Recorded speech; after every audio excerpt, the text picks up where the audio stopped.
कि मैं अपने वीरपाल दे नाल इन्हां दी इस बुक रिलीज़ ते पहुँच सकिया ते इन्हां नूं अपने दिल तो बधाई दिना।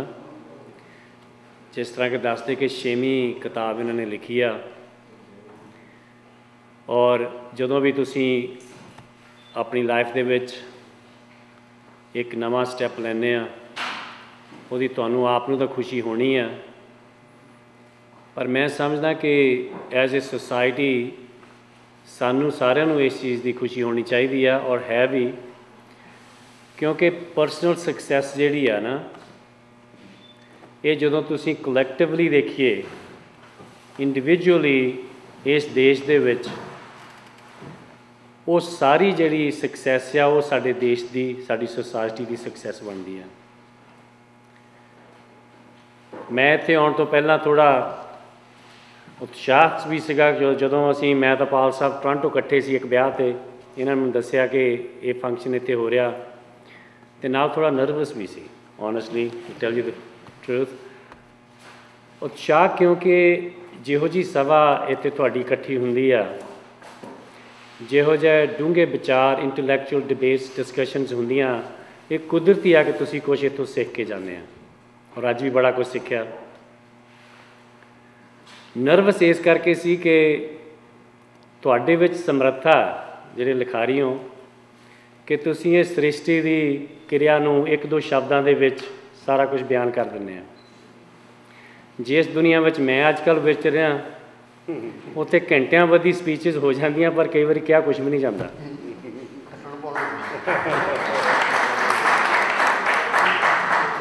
सो पर इस चीज़ की खुशी जरूर होंदी है एज ए इलैक्टेड रिप्रैजेंटेटिव तुहाडा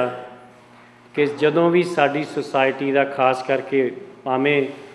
जनरली स्पीकिंग कि सारे जिहड़े कनेडा दे विच कोई भी इंसान अगले कदम पुट्टदा तो वो जरूर खुशी भी होंदी, माण भी हुंदा, पर जदों साडी अपनी कम्यूनिटी के लोग जिहड़े कि हज़ारां मील तय करके इत्थे आए आ और तुहानूं पता किस तरह मेहनत करते हैं अपनी रोटी कमाउण वास्ते बच्चे पालण वास्ते, पर नाल नाल अपने साहित नूं ते बाकी जिहड़े तुहाडे शौक आ उन्हां नूं पूरे करने जिहड़े कि कई वारी असीं जिस तरह मैं दस्सिया कि मेजर कर नहीं सकते। अज साडी जिहड़ी कैपिटलिस्ट सोसाइटी आ खास तौर पर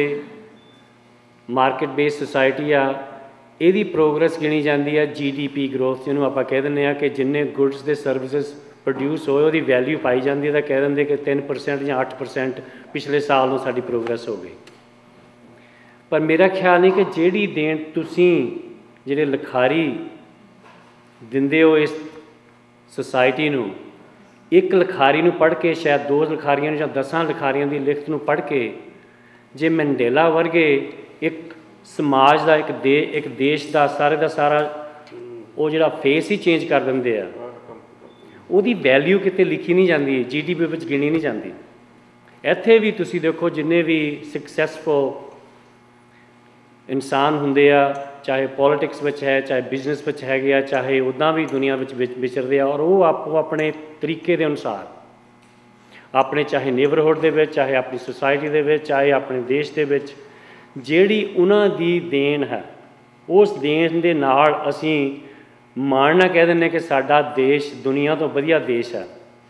पर उहदे पिछे किसी की लिखत आ किसी की लिखतां पढ़ के वो इत्थे तक पहुँचे लोग आ जिन्हां ने डिसीजन बनाए। सो उन्हां विच तुसीं आउंदे हो, इस करके मैं नर्वस अपने आप नूं महसूस करदा जदों मैं आउणा तुहाडी वर्गे लोकां दी सभा दे विच, क्योंकि तुहाडे कोल बहुत कुछ आ और यदि जे असीं कदी मेजर कर सकीए तो शायद कदी भी नहीं कर सकांगे। पर मैं पाल साहब नूं तुहानूं सारिਆਂ नूं बहुत बहुत बधाई दिंदा कि तुसीं जिहड़े साडे नॉर्मल डेली लाइफ है इत्थे दी मार्केट सोसाइटी दे विच जीण वास्ते जिहड़ा काम करने पैंदे आ उहदे नाल नाल जो तुसीं काम कर रहे हो ਉਹਦੀ अप्रीशीएशन मैं जरूर करदा, मैनूं पता तुहाडी बाकी सोसाइटी भी करती है। सो एक बार फिर मैं पाल साहब तुहानूं बधाई दिंदा, तुहाडी परिवार नूं बधाई दिंदा कि जिन्हां ने तुहाडा साथ दे के तुहानूं इत्थे तक आउण वास्ते तुहाडा साथ तुहाडे नाल रहे आ ਔਰ ਤੁਹਾਡਾ ਸਾਰਿਆਂ ਦਾ ਕਿ ਤੁਸੀਂ ਆਪਣੇ ਕੰਮ ਛੱਡ ਕੇ ਆਏ ਹੋ ਇਹਨਾਂ ਨੂੰ ਹੌਸਲਾ ਦੇਣ ਵਾਸਤੇ, ਤਾਂ ਕਿ ਅੱਗੇ ਵੀ ਇਸ ਤੋਂ ਵੀ ਵਧੀਆ ਲਿਖਤਾਂ ਲਿਖਣ, ਇਸ ਤੋਂ ਵੀ ਵਧੀਆ ਇਹ ਸਾਡੀ ਸੁਸਾਇਟੀ ਨੂੰ ਦੇਣ ਦਿੰਦੇ ਰਹਿਣ। ਔਰ ਤੁਹਾਡਾ ਬਹੁਤ ਬਹੁਤ ਧੰਨਵਾਦ। Thank you.